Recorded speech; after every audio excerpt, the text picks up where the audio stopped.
بسم اللہ الرحمن الرحیم۔ السلام علیکم، آپ دیکھ رہے ہیں الف نیوز اور میں ہوں آپ کے ساتھ ماجد علی۔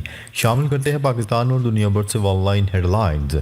حماس، حزب اللہ اور یمنی حوثی ایران کے ماتحت نہیں، آیت اللہ خامنہئی کا بڑا بیان سامنے آ گیا۔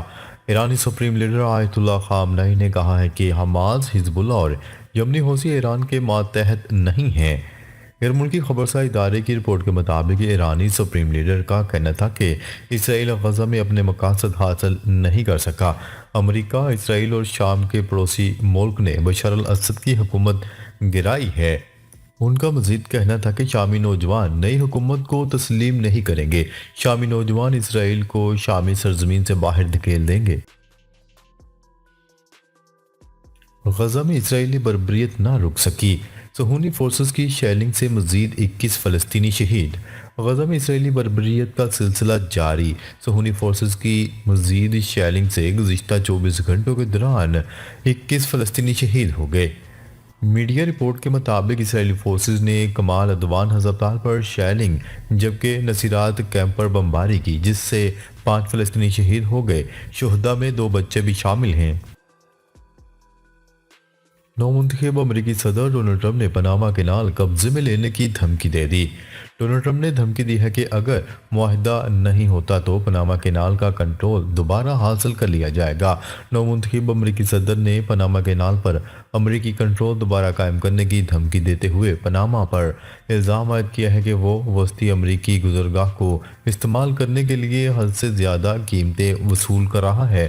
اس کینال سے بحری جہاز بحر الکاہل اور بحر اوقیانوس کے درمیان گزر سکتے ہیں۔ امریکہ آگ سے کھیل رہا ہے، چین نے خبردار کر دیا۔ چین کا کہنا ہے کہ امریکہ تائیوان کو مزید فوجی امداد دے کر آگ سے کھیل رہا ہے۔ واشنگٹن کی جانب سے تائیوان کو مزید فوجی امداد اور فروخت کے اعلان کے بعد چین نے امریکہ کو آگ سے کھیلنے سے خبردار کر دیا۔ اتوار کو چینی وزارت خارجہ کے ایک بیان میں امریکہ پر زور دیا گیا کہ وہ اپنی خطرناک اقدامات جو آبنائے تائیوان میں امن و استحکام کو نقصان پہنچاتی ہے کو روکے۔ امریکہ سرکاری طور پر تائیوان کو سفارتی طور پر تسلیم نہیں کرتا، لیکن یہ خود حکمران جزیرے کا اسٹریٹجک اتحادی اور ہتھیاروں کا سب سے بڑا سپلائر ہے۔ یمنی حوثی باغیوں کی قیادت محفوظ علاقوں میں منتقل۔ اسرائیلی دارالحکومت تل ابیب پر میزائل حملے کے بعد یمن میں حوثی باغیوں کی قیادت سینا سے محفوظ علاقوں میں منتقل ہو گئی۔ عرب میڈیا کی رپورٹ کے مطابق باغیوں کے سرکردہ رہنماؤں نے باہمی رابطے عارضی طور پر بند کر دیے۔ عرب میڈیا کی رپورٹ کے مطابق ممکنہ اسرائیلی جوابی حملے کے خطرے کے پیش نظر حوثی باغیوں نے احتیاطی تدابیر اپنائی ہیں۔ حوثی باغیوں نے اسرائیلی دارالحکومت تل ابیب پر بیلسٹک میزائل داغا تھا۔ امریکہ کے یمن میں حوثیوں کے ٹھکانوں پر حملے، اینٹی شپ کروز میزائلوں کو بھی مار گرایا۔ امریکی سینٹرل کمانڈ کے مطابق ہفتے کو یمن کے حوثی باغیوں کے زیر قبضہ دارالحکومت سینا پر حملے کیے گئے، جن میں ایک میزائل سمیت کمانڈ اینڈ کنٹرول سسٹم کو بھی نشانہ بنایا گیا۔ امریکی سینٹرل کمانڈ کے بیان میں کہا گیا ہے کہ آپریشن کے دوران امریکی فورسز نے بحیرہ احمر کے اوپر حوثی باغیوں کے کئی ڈرونز اور اینٹی شپ کروز میزائلوں کو بھی مار گرایا۔ ترک وزیر خارجہ کا شام کا دورہ، محمد الشرع سے اہم ملاقات۔ ترکی کے وزیر خارجہ نے شام کے نئے رہنما احمد الشرع سے دمشق میں ملاقات کی ہے۔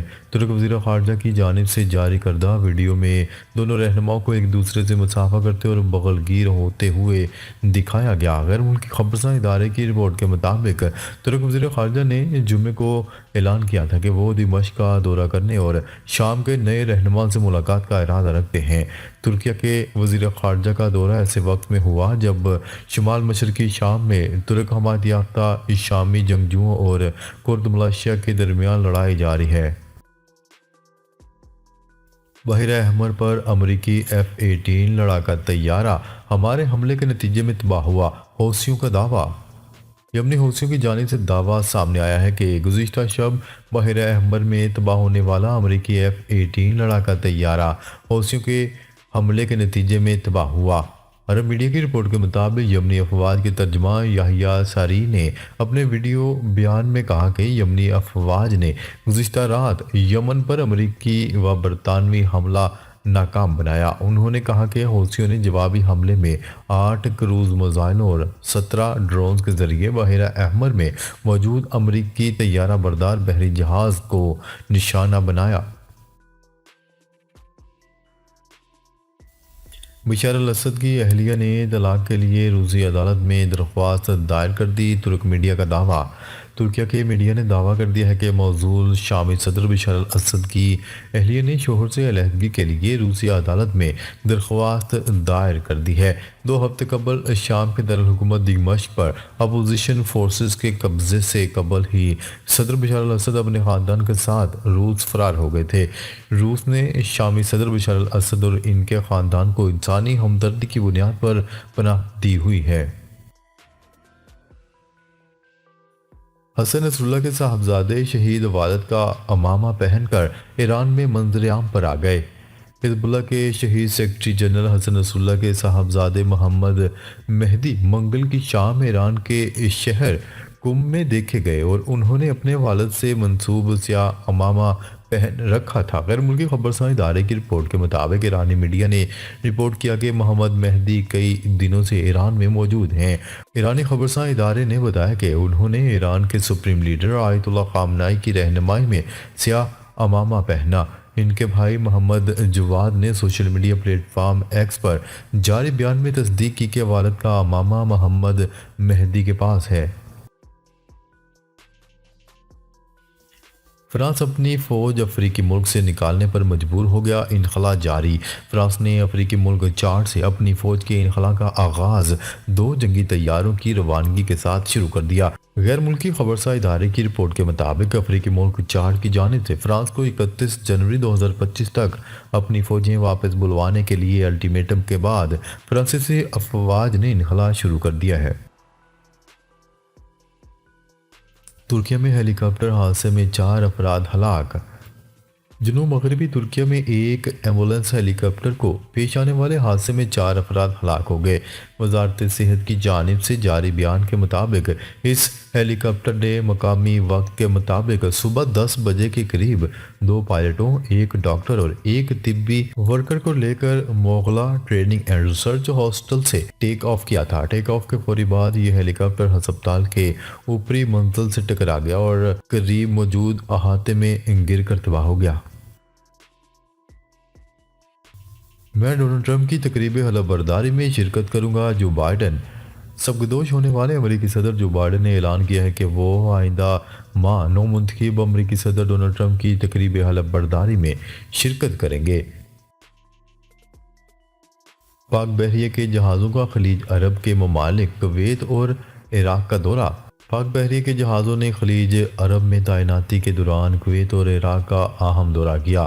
پاک فوج کے شعبہ تعلقات عامہ SPR کے مطابق PNS رصدگار اور PNS عظمت کا کویت کی بندرگاہ، جبکہ پاکستان میری ٹائم سیکیورٹی ایجنسی کے جہاز دشت نے عراق کی بندرگاہ کا دورہ کیا۔ ترجمان پاک فوج کا کہنا تھا کہ دونوں بندرگاہوں پر آمد کے موقع پر پاکستانی سفارتی اور میزبان بحریہ کے اعلیٰ حکام نے پاک بحریہ کے جہازوں کا پرتپاک استقبال کیا۔ برطانیہ میں مسلسل تیز ہواؤں کے باعث ہیتھرو ایئرپورٹ نے آج 100 پروازیں منسوخ کر دیں۔ اسکاٹ لینڈ اور آئرلینڈ کے درمیان فیری سروس بھی معطل کر دی گئی۔ میڈیا رپورٹ کے مطابق Scotland, Northern Ireland, Wales سمیت شمال مغربی انگلینڈ میں رات 9 بجے تک تیز ہواؤں کے بلیو وارننگ جاری کی گئی تھی۔ کرسمس منانے کے لیے گھروں سے گاڑیوں پر نکلے ہزاروں افراد کو بھی تیز ہواؤں کے باعث پریشانی کا سامنا کرنا پڑ رہا ہے۔ ICC چیمپئن ٹرافی کا ممکنہ شیڈیول سامنے آ گیا۔ ICC چیمپئن ٹرافی 2025 کا ممکنہ شیڈیول جاری کر دیا گیا۔ میگا ایونٹ پاکستان اور ایک نیوٹرل وینیو پر کھیلا جائے گا۔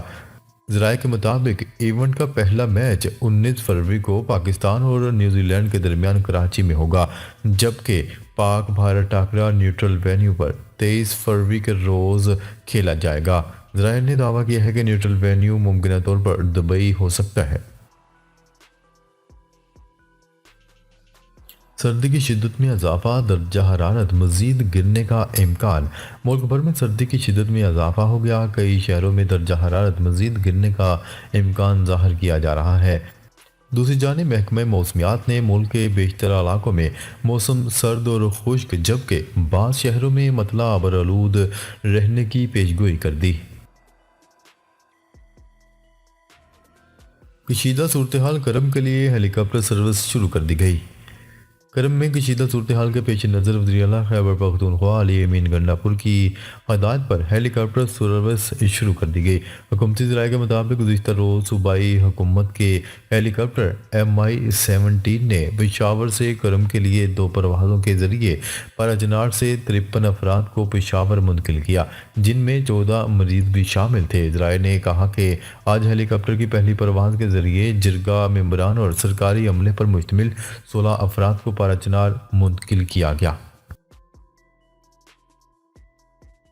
البانیہ کا بھی ٹک ٹاک پر پابندی لگانے کا اعلان۔ البانیہ کی حکومت نے بھی سوشل میڈیا پلیٹ فارم ٹک ٹاک پر پابندی لگانے کا اعلان کر دیا۔ غیر ملکی خبرساں ادارے کی رپورٹ کے مطابق البانوی حکومت نے ٹک ٹاک کی وجہ سے نوجوانوں کے قتل کے بعد سوشل میڈیا پلیٹ فارم پر پابندی لگانے کا فیصلہ کیا۔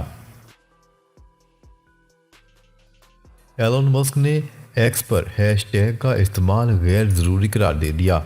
غیر ملکی خبرساں ادارے کی رپورٹ کے مطابق سماجی رابطے کی ویب سائٹ ایکس کے بانی ایلون مسک نے ایکس سے متعلق ایک بار پھر نئی بحث چھیڑ دی۔ ایلون مسک نے ایکس پر ہیش ٹیگ کو فرسودہ اور غیر ضروری قرار دے دیا۔ ناظرین، اب تک کے لیے اتنا ہی۔ مزید خبریں لے کر بہت جلد آپ کی خدمت میں حاضر ہوں گے۔ تب تک کے لیے اپنا خیال رکھیے گا۔ اللہ نگہبان۔